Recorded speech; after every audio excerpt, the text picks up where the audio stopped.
femme vertueuse, femme de valeur. Aujourd'hui, nous recevons avec toujours autant de plaisir et de joie Micheline Pélage, qui est donc notre invitée ce matin. Bonjour Micheline et bienvenue à toi. Bonjour, merci pour l'invitation. Je suis très heureuse d'être là. Et voilà, nous allons passer un petit moment ensemble. Dans l'échange. Micheline, je me permettrai de te féliciter pour ce beau foulard. Est-ce que tu peux me dire juste quelques mots? Qui c'est qui te l'a prêté? Est-ce que c'est toi-même? Merci pour le compliment. Donc, il n'y a pas longtemps que j'ai su comment faire, hein, la petite fleur et tout. Et j'ai transmis cela à mes copines à la plage, hein, de mon petit groupe d'accueil. Et c'est une sœur, j'espère qu'elle sera heureuse parce qu'elle me l'a offerte et j'ai beaucoup apprécié toutes les couleurs. Et voilà, elle sera heureuse de me voir avec son petit foulard. Il n'y a même pas 15 jours. Ok, en tout cas, tu le portes magnifiquement ce matin. Merci. Cela me pousse donc à te demander, Micheline, qui es-tu? D'où viens-tu? Parle-nous un peu de ta famille, de tes origines, entre guillemets. D'accord. Alors, je suis née à Fort-de-France. Mon père et ma mère, tous chrétiens, adventistes. Donc, j'ai grandi tout étant adventiste, de toute petite. Mais dommage, ma mère avait fait un mauvais mariage. Donc, mon père, il n'était pas responsable. Donc, elle a dû accomplir toutes les tâches, s'occuper de nous, notre éducation. Mon père, il était complètement absent. Il ne se rendait pas compte. Il n'avait pas reçu d'amour et pour lui, il ne savait pas en donner non plus. Donc, ma mère a dû... Nous étions 5 et moi, j'étais la seule fille parmi 4 garçons. Voilà. Alors, dis-moi, qu'est-ce que ça fait? Comment le fait d'être une fille et de grandir donc au milieu de garçons peut impacter notre vie dans le métier qu'on choisira plus tard, dans notre manière d'être? Est-ce que tu peux me dire comment donc grandir au milieu de frères, uniquement de frères, a donc influencé ton adolescence et peut-être ton choix professionnel et pourquoi pas ta vie? Ça, c'est sûr, de grandir avec des frères. Donc, j'étais la petite chouchou, quoi. Il n'y avait pas d'autres sœurs, d'autres références. Et j'étais bien gardée. Hein. Chaque fois que je partais, j'avais 2 à droite, 2 à gauche qui me questionnaient. Pourquoi ils t'ont regardé? Pourquoi? Enfin, j'étais bien gardée. Je ne risque pas de faire, entre guillemets, des bêtises et tout ça. Ils étaient bien protégés. Et j'étais, comme je suis la seconde, donc je faisais un petit peu le rôle de maman. J'aimais bien les commander. Et même l'aîné qui a que 2 ans, avant 2 ans, on a un écart de 2 ans, je voulais aussi commander. Je voulais toujours faire la maman, commander, fais pas ci, fais pas ça. Mais j'étais très gentille avec eux. J'aimais beaucoup mes frères. Je me prenais pour une seconde maman. Voilà. Donc, tu n'étais pas écrasée, non, pas mais au du contraire, tout. tu cherchais même à commander. Ah oui. Et puis, voilà. Et puis, je voulais imiter ma mère. Elle faisait à manger, tout ce qu'elle faisait. Et je voulais faire. Et j'étais bien chouchoutée avec mes frères. Hein. Des fois, je les imitais. Je montais aux arbres quand j'avais l'occasion. Et puis, je ne me sentais pas plus différente. Pour moi, c'était pareil. Donc, Micheline, une petite fille, mais qui trouve sa place hein, au milieu de 4 garçons et qui la trouve, j'ai envie de dire, pleinement. Est-ce que tu te souviens comment ça a été au moment de ton adolescence, où tu sors donc de l'enfance et cette belle période de l'adolescence, comment s'est construit donc ces relations entre vous donc dans la famille? Alors, à 15 ans, c'est vrai, c'est l'adolescence, hein. Et j'étais déjà grande et lancée, tout ça, donc je me sentais déjà une femme. Je disais, voilà. Et je voulais toujours remplacer ma mère. Quand elle n'était pas là, alors là, je commandais, ne rentrez pas, ne salissez pas. Ah, tu penses que t'es maman? Non, pas du tout. Hein. J'avais déjà, parce que ma mère était une femme aimante et elle me valorisait beaucoup. Elle me laissait coudre à la machine, elle me laissait faire des choses. Et quand je faisais mal, quelque chose n'était pas tout à fait bon, le repas, où j'avais brûlé un vêtement en repassant, elle disait, mais c'est bien. Elle disait pas, c'est mal. Elle avait beaucoup de pédagogie. Elle disait, mais tu feras mieux. Tu l'as pas brûlé volontairement. Donc, je peux dire maintenant, j'étais une petite fille heureuse, une adolescente heureuse. Et comme j'avais vu mes parents tellement, ils ne s'entendaient pas du tout, Donc, les garçons, les amis de mes frères, les copains me faisaient la cour, envoyaient des petits mots, tout ça. Et mes frères, c'était les gardiens. Donc, je me rappelle, ils jouaient au foot et on leur donnait des petits plis pour ta soeur, ta soeur. Donc, d'ailleurs, il n'y avait pas de prénom. On ne m'appelait pas, parce qu'il n'y avait pas d'autres références. Alors, c'était marrant parce qu'ils disaient ta soeur me plaît, tout ça. Et eux, ils triaient pour voir s'ils me donnaient ou pas selon. Et moi, je m'en fichais, j'étais vraiment pas connectée. Mais au fond de moi, ça me faisait plaisir. C'était, voilà. Bon. Et puis, j'avais, voilà. Tu avais tes gardiens de vertu. Ah oui, oui, donc, oui. tes 4 frères. Micheline, comment le fait donc d'être investie très tôt dans l'éducation même, hein, j'ai envie de dire, de tes frères, dans cette prise de responsabilité, hein, puisque ta mère te déléguait, comment ça a impacté ta vie de femme? Après, tu es certainement devenue maman. Et puis, j'aimerais que tu me parles aussi de ton choix professionnel. Comment ça a pu l'impacter, cette manière d'être au sein du foyer, responsable, encadrant, supportant ta maman, et puis d'être valorisée par elle. Je crois que c'est important que les femmes qui nous écoutent voient l'importance de valoriser donc ces enfants. Comment donc ça a impacté ta vie professionnelle, le choix que tu as pu faire, et puis ta vie de femme en général? Voilà. Et c'est vrai, hein, en toute façon, tout est à la base de l'enfance finalement.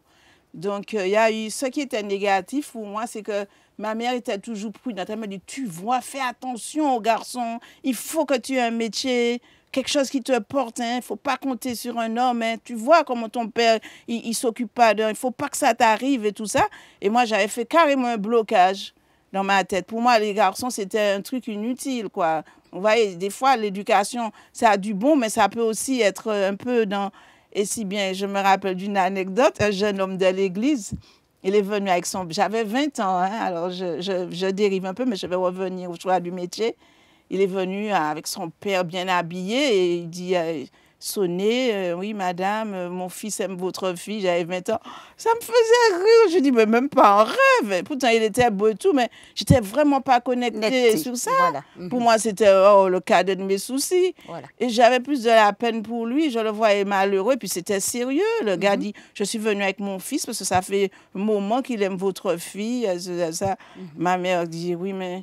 Eh bien, ok, je comprends, mais je ne peux pas décider pour elle, tout ça. Et après, quand ils sont partis, elle me dit, alors, je dis, moi, n'importe quoi, tout ça. Elle me dit, il ne faut pas être trop dur avec eux, mais bon, voilà, j'étais pas... Donc, on n'a pas eu de conflit, la jeunesse, les adolescents qui fréquentent. Non, je n'ai pas eu ça. Bon. Voilà. Et puis, donc, le choix du métier, eh bien, souvent, quand j'étais gamine, je me rappelle 14 ans, un petit peu un jour, le soir, ma mère était malade. Je sais parce qu'elle avait mangé un truc qui est indigeste. Et j'ai voulu qu'on m'aide à aller chercher la voisine. J'avais 14 ans, je me rappelle. C'était peut-être un peu moins enfin dans ces eaux-là. Je ne sais pas pour quelle raison. Peut-être 15 ans, parce que mon père il était déjà plus là. Donc, je confonds un petit peu les âges, mais bon. Et puis, non, j'étais plus jeune. Je ne sais pas pourquoi il n'était pas là. Enfin, bref, c'est peut-être encore un détail. Et c'était la nuit, il était vers les 2 heures du matin. Il faisait nuit dehors. J'ai appelé mes frères. Le premier, il dort. Le premier, il dort. Le deuxième dort. L'autre est tout petit. Donc, j'ai prié l'Éternel est mon berger. Je ne manquerai de rien. J'ai ouvert la porte. Je suis passée dans la rue. Ça faisait pas loin, peut-être 50 mètres, 100 mètres à peu près. Je suis allée taper sur une sœur pour lui dire, viens vite, maman est malade, tout ça. Et elle me dit, t'es seule dans la rue à 7 heures? Mais attends... J'ai dit oui, mais quoi, quel est le problème? Mais attends, mais les anges de Dieu me protègent. Et puis je suis arrivée et ma mère était étonnée que je sois allée toute seule. Elle pensait que mes gardiens, là, ils étaient malheureux. Ils disent, mais elle ne nous a pas réveillés, elle ne nous a pas réveillés. Donc j'étais déjà un peu dans ce sens-là. Dans l'initiative. Voilà. Quoi. Et puis avant de faire ça, j'avais déjà fait une infusion pour ma mère avec, je ne sais pas, les plantes, les trucs. Et voilà, donc j'entendais souvent, dire, elle va faire médecin, elle va faire infirmière, c'est pas possible. Ou bien quand un frère tombait, j'allais chercher un tissu, du coton, j'essuyais, je voulais toujours faire un pansement. Et régulièrement, même avant d'avoir 14 ans, l'enfant disait, elle va faire infirmière. Et un de mes frères disait, mais dis donc, tu vas faire souffrir les malades. Parce que vu comme tu fais le pansement là, avec de l'alcool, tout ce qu'on avait, voilà. Et finalement, tu as fait quoi? Mais finalement, j'ai fait infirmière. Je suis... Et tu fais quoi particulièrement aujourd'hui? Voilà. Donc, au fond de moi, dans ma pensée, je me disais, je veux être infirmière, institutrice ou hôtesse de l'air. Donc, hôtesse de l'air, bon, c'est pas trop, parce qu'on voyage, le sabbat, etc. Donc, j'avais éliminé ça. Institutrice, je me suis dit, on verra bien, parce que j'aimais beaucoup les enfants, tout ça, et puis transmettre tout ce que je connaissais. Et puis, j'étais encore au lycée. Un jour, je ne sais pas comment j'ai su qu'il y avait des concours d'infirmière. J'avais que 18 ans. Je devais finir là. Alors, je lui dis, et si j'allais? Ma mère me dit, mais ah, vas-y, faut pas. Alors, j'ai demandé à la famille, parce qu'il y avait des gens bien placés qui m'ont dit, ah oui, il faut y aller, on va t'aider à réviser, etc. Et puis, donc, je me suis présentée la première fois, mais j'étais timide, hein, j'étais timide un petit peu. À la maison, je n'étais pas timide, mais à l'extérieur, j'étais timide. Alors, je suis allée et voilà. Mais j'avais tellement la foi quand j'ai commencé à organiser une fête. Ton après-concours. Voilà, j'ai dit à ma mère, je l'ai. Elle me dit, mais attends les résultats. Et à l'époque, on faisait des soirées créatives avec les jeunes de l'église. Mais j'avais tout préparé, des gâteaux, du jus, tout. Et j'ai dit, voilà, on aura les résultats le vendredi et on va faire une soirée créative. Tu fêtais donc déjà ta réussite. Elle me dit, mais attends, parce qu'on ne sait jamais. Je te dis, je l'ai. Et j'ai eu l'oral et tout. Et puis, j'avais une de mes tantes qui est décédée. Enfin, je ne sais pas s'il faut nommer son nom, mais bon, il n'y a pas longtemps, c'était, je peux dire, c'est Madame Roseau et Martialise. Et en fait, c'est ma cousine, la pauvre. Et elle serait contente de me voir là aujourd'hui. Et aujourd'hui, particulièrement, Micheline, qu'est-ce que tu fais concrètement? J'aimerais que tu es certes infirmière, mais tu fais quoi concrètement? Alors, une fois que je suis entrée à l'école d'infirmière, tout ça, j'avais 18 ans. C'était pas évident parce que, bon, on était les deux plus jeunes avec une demoiselle Pastel. On était les deux jeunes et adventistes. Et on nous disait, mais ces deux jeunes-là, tout ça, mais qu'est-ce qu'elles vont faire? Elles sont trop jeunes et tout ça, etc. Et finalement, une fois que je suis entrée en stage, j'ai dit, je veux être infirmière anesthésiste. C'est ce que je veux faire, infirmière anesthésiste et de réanimation. Quelle idée. Mais j'ai tenu bon. Et à l'époque, il fallait partir, il fallait faire ça à Paris ou à Bordeaux ou quelque part en France. Donc, j'ai fait ce processus-là. Et j'étais bien contente. À l'époque, il n'y avait pas beaucoup d'infirmières anesthésistes. Donc, j'étais hyper fière d'avoir fait ça. J'ai continué à travailler. Je suis restée à Paris une dizaine d'années. Et après, bon, je suis revenue en Martinique. Et quand je suis revenue, heureusement que j'avais fait la spécialité, j'ai trouvé du boulot. Enfin, je synthétise un petit peu parce que oui, on va perdre trop de temps si j'entre dans les détails. Et après avoir travaillé quand même 14 ans au bloc opératoire, ici en Martinique, il y avait une opportunité pour le SAMU. Voilà. Pour une infirmière anesthésiste au SAMU. Donc, j'ai postulé. Et quand mon chef est venu, le chef du SAMU est venu pour chercher une infirmière, il m'a dit, non, pas Micheline, on ne vous la donne pas. Non, hein, c'est notre rayon de bonheur, toujours gai, toujours. Non, on ne vous la donne pas. Alors, je dis, bon, j'étais un peu frustrée, mais sans plus, hein, Et puis, il est revenu une deuxième fois. On lui avait donné une dame qui ne le voulait pas trop. Il m'a dit, viens aller, c'est 1 mois, tu verras, 1 mois juste. J'ai dit, OK. Et puis, je suis venue. Au bout du mois, il m'a dit, bon, tu restes là. J'ai vu que tu es bien, tu restes. J'ai dit, non, tu restes. Et puis, finalement, ça fait 20 ans que je suis au SAMU. Et raconte-moi un petit peu l'histoire avec l'hélicoptère, en quelques mots. Ah, l'hélicoptère. Eh bien, justement, je ne vais pas jouer à la brave. Hein. Au départ, ce n'était pas du tout mon souhait d'aller dans l'hélicoptère. Je redoutais parce que je suis courageuse, mais pas téméraire. Donc, je me disais, voilà, là, cet hélicoptère, non, pas du tout. Eh bien, je n'avais pas le choix. Hein, parce qu'une fois que j'étais au SAMU, il fallait bien aller secourir les gens. Et quand c'était loin, il faut prendre le choix d'aller en hélicoptère. Alors, une expérience en hélicoptère. Je venais d'arriver, il y avait 3 mois, donc je n'étais pas encore formée, parce qu'il faut être formé pour un hélicoptère. Là, c'était le rush. Donc, on m'a dit, il faut y aller sur un bateau. Oh là là, sur un bateau, quelle affaire. Quelqu'un qui est sur un bateau, qui n'est pas au large, je crois, de 3 îlets, enfin en plein au large. Qu'il faut secourir. Il faut secourir. Et à l'époque, ce n'était pas comme on avait maintenant la sécurité civile. C'était les gendarmes qui venaient nous chercher. Mais le temps de dire, ça y est, je suis déjà dans l'hélico. Donc, on y va. Mais je vous assure, c'est pas drôle ce que je vais dire, mais au fond de moi, j'espérais que la personne soit vraiment morte en arrêt cardiaque. Vraiment, il n'y a rien à faire. Parce que le médecin descendait en premier, et l'itrouillait là. Et moi, j'appréhendais. Je me suis dit, oh là là, mais si je rate le truc. Donc, alors je regardais, j'attendais qu'il me fasse, voilà, c'est bon. C'est pas la peine de descendre l'infirmière, tout ça. Mais au contraire, je le vois en train de masser. J'ai dit, oh là là. Et tout de suite, on m'a mis le harnais et j'avais peur de, je suis arrivée là. Et ça a été ma première expérience d'être lutrouillée. Et puis bon, après, j'avais pas le choix, hein. Entre la peur, l'appréhension et le métier, et l'adrénaline parce qu'il faut sauver quelqu'un, et bien voilà. Et jusqu'à présent, je fais ça. Et la semaine dernière encore, je suis allée en Guadeloupe en hélicoptère la nuit. Et voilà. Et après, bon, ça devient une habitude. Il y a toujours des risques. Hein. Voilà. Mais voilà. Et j'aime ce que je fais. Ça me motive. Et voilà, je suis toujours dans l'action. OK. Donc, en pleine action avec Micheline Pélage, femme vertueuse, femme de valeur. Nous nous retrouvons dans quelques minutes. D'accord.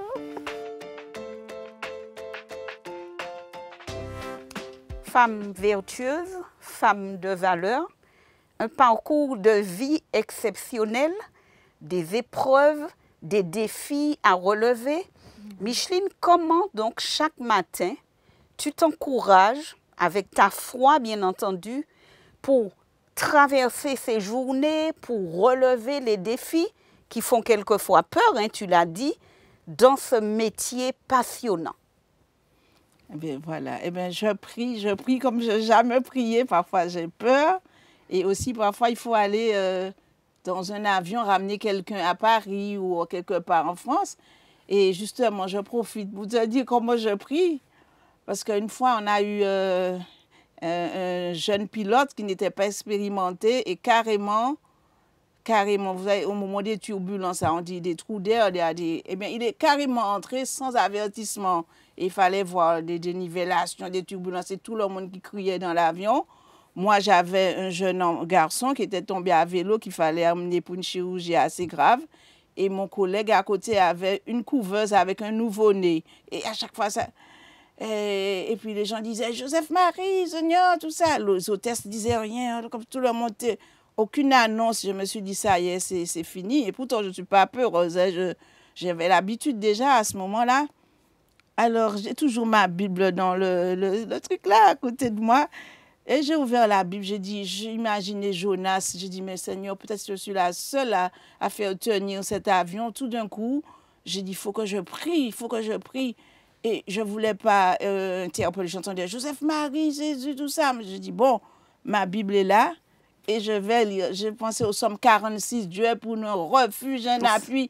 Mais j'avais tellement peur au fond de moi. Je sentais que je ne voyais rien. Je n'arrivais même pas à savoir si c'était le Psaume 46 ou pas. Mais j'avais ouvert la bonne page et puis je suis là, Dieu est pour nous refuge, un appui, un secours. Mais en fait, je récitais parce que c'est des psaumes qu'on a appris. Hein, Parce qu'avant, on apprenait plein de psaumes. On faisait des concours à l'église. Donc, c'est pour cela qu'il faut apprendre les enfants. Maintenant, il y a des grandes personnes, des personnes de mon âge qui ne connaissent même pas un psaume par cœur. Eh bien, je lisais ça. Et pour moi, je lisais ça à voix basse dans mon esprit. Et pourtant, ça portait assez fort. Hein, mais là, c'était... Et puis, je chantais un chant qui dit... à chaque fois, je chantais. Le chant disait... Dieu portera, Dieu fera, tout ça, un chant comme ça. Et puis, silence de mort. Le médecin était devant. Il ne s'est même pas retourné pour voir si j'étais encore en vie. Il était là, tout le monde. Ça a duré peut-être, je ne sais pas, 2-3 minutes, ça recommençait. Et je pense que les gens s'étaient résignés. Et moi, je continuais à prier comme ça. Et puis, tout d'un coup, ça s'est arrêté. Mon collègue est venu et puis m'a dit, avion pas qu'à tomber, avion pas qu'à tomber. Tu n'as pas tant de prier, Micheline, prier là. Tu n'as pas tant de... Moi, dit, avion pas qu'à tomber, je dis à tout ça. Et voilà. Puis, alors, moi, et le médecin est venu, il m'a dit, c'est quoi tu as lu là? C'est quoi tu as lu? Montre-moi. Je dis, il me dit, ah bon, Somme 46, il y a tout ça dans le psaume. Je l'ai récité parce que il dit, mais il faut marquer ça pour moi, il faut marquer. Je dis, c'est pas dans le psaume, c'est dans Dieu, hein, dans Dieu qu'il faut croire, c'est pas. Il m'a dit, mais ah ouais, ben, je te remercie, hein, parce que j'entendais, j'étais là, je dis, oh, pourvu que ça. Donc, c'était un bon témoignage. Voilà. Et Micheline, est-ce à dire que tout ce que l'on lit, qu'on partage dans la parole de Dieu, prend du sens au moment de l'épreuve ou dans les moments de joie? Ah oui, ça porte parce que moi, je me dis que tout ce que j'ai vu là dans ma vie au SAMU, on voit des choses pas possibles, hein. Des meurtres, des attentats. Enfin, ici, on n'a pas vu, mais voilà, des gens le jour de carnaval ou bien des accidents pas possibles. Et je me dis, s'il n'y avait pas Dieu pour me donner le courage, j'aurais déjà abandonné un moment. Le médecin de la médecine du travail, Madame Pella, vous êtes sûre que vous voulez continuer ce travail? Je dis oui, j'ai pas envie de changer parce qu'après, il y a eu un engouement. Beaucoup de personnes veulent venir au SAMU, tout ça. Donc, j'ai dit non, non, je vais finir ma carrière par la grâce de Dieu. Donc, je suis restée là. Et maintenant, pourtant à mon âge, là, j'ai 64 ans, je continue à faire les nuits pour mes collègues qui sont jeunes, qui ne veulent pas faire des nuits parce qu'elles ne récupèrent pas. Et je dis merci à mon Dieu parce qu'il m'a porté. Et il y a un truc que j'aime, c'est l'humilité. Je dis, quand on est humble, Dieu vous élève. Ce n'est pas la peine de se vanter, je fais ci. Dieu, c'est lui qui donne. Si on s'humilie devant lui, il nous élève. Il n'aime pas les orgueilleux, mais il élève. Et moi, je n'avais jamais pensé que j'aurais une carrière comme ça. Et je suis toujours dans le mouvement, ou bien il faut partir, passer, il faut ramener quelqu'un. Et en plus de ça, j'ai fait une formation pour être formatrice en soins d'urgence, pour transmettre aux autres les gestes à faire et tout ça. Donc alors voilà, ça me prend tout mon temps. Mais c'est un pur bonheur de partager avec les gens pour les apprendre ce qu'il faut faire quand ils sont chez eux, ils sont démunis. Si quelqu'un est en arrêt cardiaque, comment masser, quelqu'un qui s'étouffe, etc. Donc, c'est devenu une passion pour moi et c'est toujours Dieu. Je mets toujours Dieu à l'avance avant de commencer. Je dis, Seigneur, tu me permets de mémoriser, de pouvoir faire tout cela et de pouvoir capter les gens qui comprennent. Tu utilises ma bouche, mon intelligence, parce que je vois le destin des gens changer du jour au lendemain. Voilà. Et donc, je me dis, Seigneur, merci. Et c'est grâce à lui que je suis là. Donc, on pourrait dire, Micheline, que ta vie pratique est une traduction de tout ce qui pourrait rester théorie ou lettre morte dans notre relation donc avec Dieu. Est-ce que tu pourrais me dire, Micheline, à partir de quel moment a eu lieu ta rencontre personnelle avec Dieu? C'est vrai qu'on peut naître dans des foyers où maman à la fois, ou papa à la fois, mais je suis convaincue qu'il y a ce moment qui est à nous, ce moment personnel, ce moment intime où l'on rencontre notre Dieu. Quel serait pour toi ce moment? Alors, je me rappelle que j'ai été baptisée par le pasteur Berle. J'avais entre 12 ans, 11 ans et demi, comme tous les jeunes de l'église. Pour moi, je savais que le Christ revient, il est mort pour nous, tout ça. Et c'était évident que je sois baptisée, que j'accepte. Et puis, j'étais très active dans l'église avec les jeunes et tout ça. Je portais des cadeaux, toujours dans le partage. Jusqu'à présent, je dis, ah, tu étais notre monitrice de l'école du sabbat. Donc, j'ai toujours été active. Et j'ai passé mon diplôme d'infirmière ici. Il n'y avait pas de travail, donc je suis partie. J'avais déjà le projet d'être infirmière anesthésiste. Donc, j'ai travaillé d'abord à Paris, à Bordeaux du moins, c'était à Bordeaux, 4 ans. Et après, j'ai fait la spécialité. Et j'étais toujours à Bordeaux. Ils sont tièdes, hein. En France, il ne faut pas rêver. Ce n'est pas la même fois qu'ici. Les gens ils sont un petit peu olé olé, on fait un peu du n'importe quoi, mais je ne me rendais pas compte. J'étais dans jeune, j'avais 22 ans, donc je faisais un peu comme eux. On se rassemblait, on priait, on allait au cinéma, on faisait un peu ce qu'on voulait, plus ou moins, toujours en ayant la foi. Et je me suis mariée à Bordeaux d'ailleurs. Et puis, en fait, ça n'a pas marché. Tous les gens de l'église étaient heureux, c'était le bon parti, mais bon, je me suis rendu compte que, en fait, que Satan, il joue avec nous. Parce que ce qu'on redoute le plus, c'est ce qu'il va nous donner. C'était pour nous décourager. Et je ne pouvais pas en vouloir à Dieu parce qu'il m'avait donné des signes, mais je me suis entêtée. Avec le recul, je me suis rendu compte. Donc, et c'est à ce moment que tu rencontres personnellement ton Dieu. Voilà. Donc, jusqu'à là, au contraire, après, j'ai divorcé. Et après, j'étais révoltée contre Dieu. J'ai passé une phase difficile au fond de moi, sans l'exprimer. Donc, j'allais au temple, mais je me disais, je voyais plein de choses. Voilà, c'était comme ça. J'allais parce que je sais que Dieu est bon, il a fait des choses pour moi. Mais je me disais, bon, un jour un petit peu plus, un jour un petit peu moins, au fond de moi. Et un jour, ma mère est décédée et ça m'a mis sur le chaos. Je me suis dit, mais Dieu, 70 ans, je reviens, ma gamine était toute petite, je comptais sur elle pour m'aider, parce que dans ce travail-là, on fait les gardes, on passe. Et voilà qu'elle meurt. Bon, j'en voulais à Dieu parce qu'elle elle était responsable d'un groupe de personnes, aux marins, des frères et sœurs, des gens qui avaient tous une pathologie, cardiaque, asthmatique, toutes sortes de problèmes. Et les sœurs étaient âgées, elles sont là. Et ma mère a 70 ans. Et voilà qu'elle est malade et elle décède. Et donc, j'étais un peu révoltée, un peu déçue. Et puis, pour couronner le tout, il y avait beaucoup de divisions dans l'église. Les gens refusaient que le président vienne. Et les gens... Alors, j'ai dit, bon, écoutez, je vais rester chez moi. Et c'était une période où j'écoutais la radio, c'était Radio Espérance, j'écoutais ça. Et Dieu, dans son amour, il a utilisé ma fille, qui commençait à être une jeune femme, qui avait 17 ans et demi. Et c'est elle me dit, maman, et si on allait à l'église? C'est elle, Dieu a utilisé ma fille. Et comme c'était le pasteur Alfonso qui faisait les conférences à l'église de Morija, elle écoutait, on allait, donc je dis, je l'emmène. Bon, voilà, pourquoi pas, hein, ma chérie. Hein.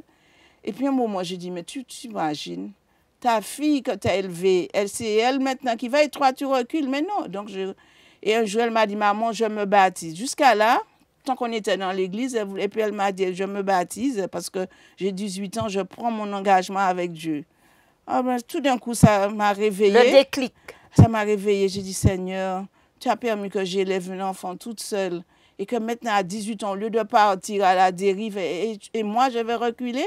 Donc là, j'ai décidé, je vais suivre Te Dieu. reprendre en main. Ah ouais, là, j'ai vraiment fait une expérience et j'ai dit, là, tu ne peux pas reculer. Et j'ai vraiment vu l'amour de Dieu, comment il m'a attrapé. Il m'a dit, non, tu es là, et tu dois être là. C'est là ta place et pas ailleurs. Donc là, je me suis reconsacrée à Dieu. Alors, je n'ai pas été parfaite, hein, mais il y a eu des hauts, mais je savais que là, je ne pourrais pas faire marche arrière. Okay. Donc, c'est la sincérité qui t'a porté, qui t'a ramené, quand bien même tu as été faible un moment, comme chacun d'entre nous, mais la sincérité de notre relation avec Dieu, ce matin, on peut en témoigner, nous ramène toujours au bercail. Micheline, quel est ce verset biblique? Tu en as certainement un. Un chant, certainement.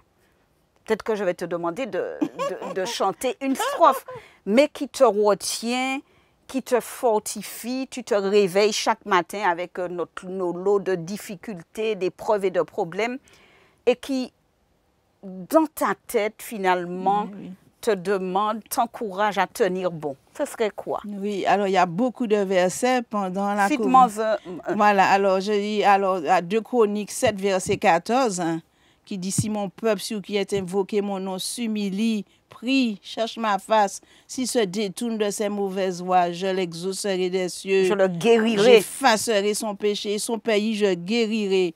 Ça m'a porté pendant toute cette période-là. Et il y a un chant que je chante chaque fois que j'ai l'occasion avec quelqu'un qui est un peu triste, découragé. Et moi aussi, ça m'arrive. En tant que célibataire, des fois, on se sent un peu seul. Alors, j'aime à chanter le 514 qui dit « C'est Jésus quand je chancelle, seul en mon chemin, qui vient prendre ma main frêle dans sa forte main, tenu par sa main. Oui, je suis quand je chancelle, tenu par sa main. Et la deuxième strophe, c'est encore mieux. Il connaît mes faiblesses, mon indignité, mais il me bénit sans cesse. Grande est sa bonté. Ah oui, ça, je chante souvent ce chant-là. Je ne vais pas chanter parce que ça risque de tout. Femme forte, femme courageuse, je me permets de te qualifier ce matin. Quel message tu aurais à donner à une femme ou à plusieurs ce matin quant à notre sensibilité de femme, hein, on ne peut pas le nier finalement, mais qui ne veut pas dire renoncer, faire demi-tour, se détourner finalement. Quel message tu aurais ce matin pour une femme ou des femmes? Voilà, alors je voudrais dire à toutes les femmes qui sont là, qui voient l'émission et qui me connaissent peut-être, qu'il ne faut pas avoir peur, parce que nous avons pour Père Dieu, notre Père qui s'est donné pour nous, et il a déjà un projet pour chacun. Et parfois, il nous donne des dons, des trucs, nous sommes là, non, j'ai peur, ne pas avoir peur, parce que quand on compte sur lui, il envoie les moyens, il nous fait nous surpasser. Et des choses qu'on ne pensait pas faire, on va le faire parce que Dieu nous accompagne. Il a un projet pour nous. Il nous a dit, je serai avec toi dans tout ce que tu entreprendras. De ne pas laisser les autres nous dire, ah, tu es trop petite, tu es trop grande, tu es trop grosse, tu es trop maigre, ah, tu peux pas. Dieu nous élève tout le long de notre vie. C'est lui qui donne tout ce qu'on peut faire et ne pas prendre l'honneur pour nous, moi je suis, mais de lui dire que c'est grâce à Dieu tout ce qu'on a pu faire. J'ai envie de leur transmettre ça. Trop de femmes, surtout dans notre église, qui sont complexées, qui ne veulent pas.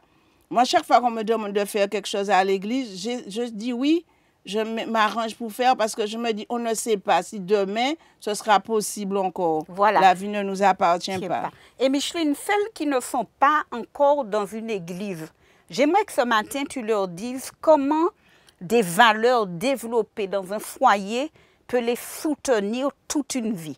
On voit le courage, on voit le sens des responsabilités que ta mère t'a inculqué. Voilà. On voit les initiatives donc, que tu as pu prendre dans un foyer, à travailler avec tes mains, à repasser, à faire le repas.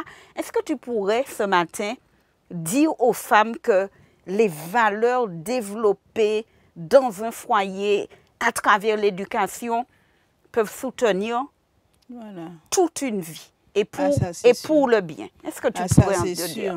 Ça, c'est sûr, parce que à mon époque, on n'était pas très aisés, beaucoup de familles, et on apprenait aux enfants à faire plein de choses, repasser, coudre, laver, faire à manger, entretenir une maison. C'était les vraies valeurs, il faut que ce soit propre, bien rangé, tout ça. Et avec peu, on pouvait faire quelque chose. On pouvait faire des économies sur le repas, choisir le repas pour nourrir plusieurs personnes. Et maintenant, ces valeurs sont un peu parties parce que tant qu'on n'est pas dans un libre-service, on achète, on remplit le caddie. Et ça, c'est un peu dommage pour la jeune. Alors, moi, j'ai essayé de mon côté de transmettre cela à ma fille. Elle a appris plus ou moins parce qu'elle est encore jeune. Mais ce qui me réjouit chaque jour, et je dis merci Seigneur, c'est que jusqu'à présent, elle a gardé la main du Seigneur. Elle m'appelle, elle me dit, maman, allons prier.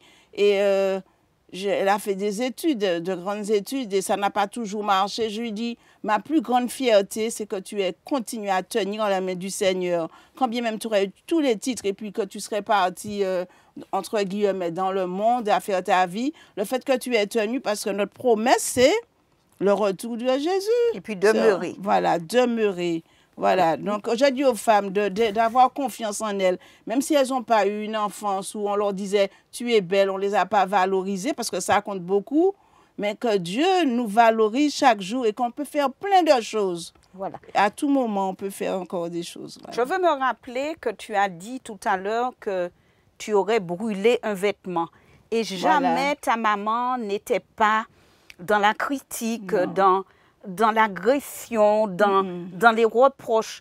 Comment aussi cette valeur, donc reconnaître l'autre, le valoriser, peut aussi construire une femme ou un homme? Ah oui, ça m'a beaucoup aidé. J'ai eu l'occasion de revenir, de remercier ma mère pour cette éducation parce que mes frères disaient, ah, la petite chouchou, mais c'est vrai qu'elle n'était pas agressive. Le vendredi, je voulais repasser les vêtements pour aider. Et à l'époque, il n'y avait pas les fers électroniques comme maintenant. Donc, des fois, ça chauffait trop. Et je me rappelle sa robe pour aller à l'église. J'ai brûlé, heureusement que c'était le bas. Et elle était un peu déçue. J'ai vu dans ses yeux qu'elle était déçue. Mais elle m'a dit, mais tu n'as pas fait exprès. T'inquiète pas, je vais réparer. Une fois, comme elle cousait, elle faisait la couture, j'ai pris le reste du tissu pour faire une robe de poupée. C'était pas pour elle, c'était pour quelqu'un. J'étais un peu gâtée quand même, hein, entre guillemets quand même. Tu étais aimée, on va dire. Voilà. Donc, elle est partie vite faire à fond de fond. Heureusement, elle a trouvé le reste du tissu pour faire les manches parce que j'avais déjà pris le... Et je n'étais pas battue, j'étais pas... Elle me faisait comprendre qu'il fallait demander, t'exagères, et dans la machine et tout. La voisine disait, mais elle va casser la machine. Et Jonathan qui répondait, elle a répondu, si la machine se casse, c'est vrai que je suis pas riche, si la machine se casse, ça m'embête. Mais ce qui m'embêterait, c'est si elle met l'aiguille dans le doigt et qu'elle se fasse mal avec. Et elle dit, mais qui sait si c'est pas elle qui va me faire des vêtements? Qui sait? Et j'ai entendu ça.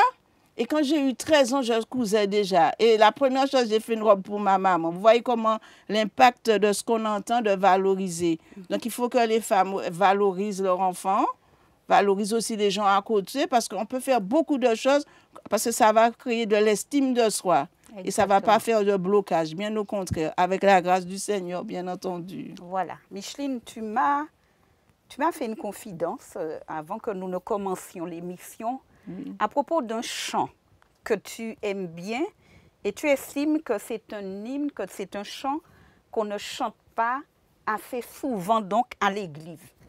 Est-ce que tu pourrais me dire déjà le titre de ce chant?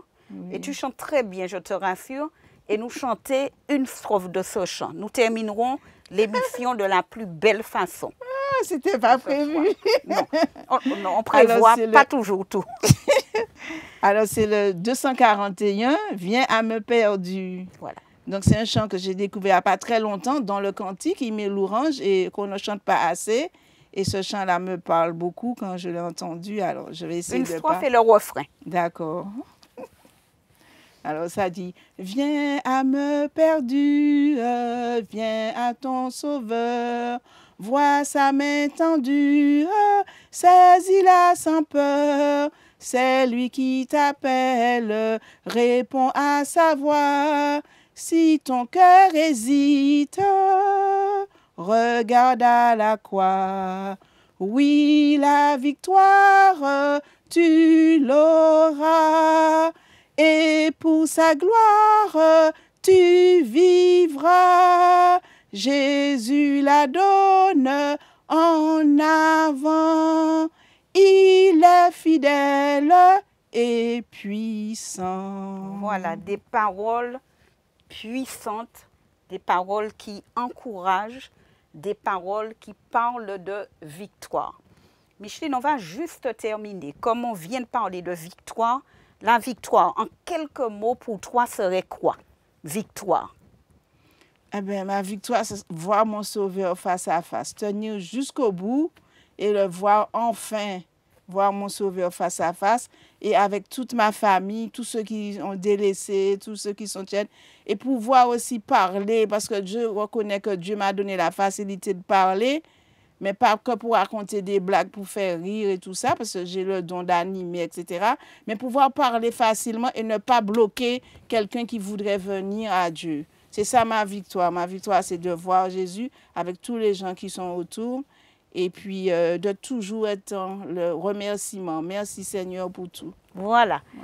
Femme vertueuse, femme de valeur, a reçu donc aujourd'hui une femme, vous le direz que moi, dynamique, elle est engagée, convaincue de la bonté, de l'amour de son sauveur, Micheline Pélage. Vraiment, merci Micheline et vraiment au plaisir. Au plaisir. À bientôt. À bientôt.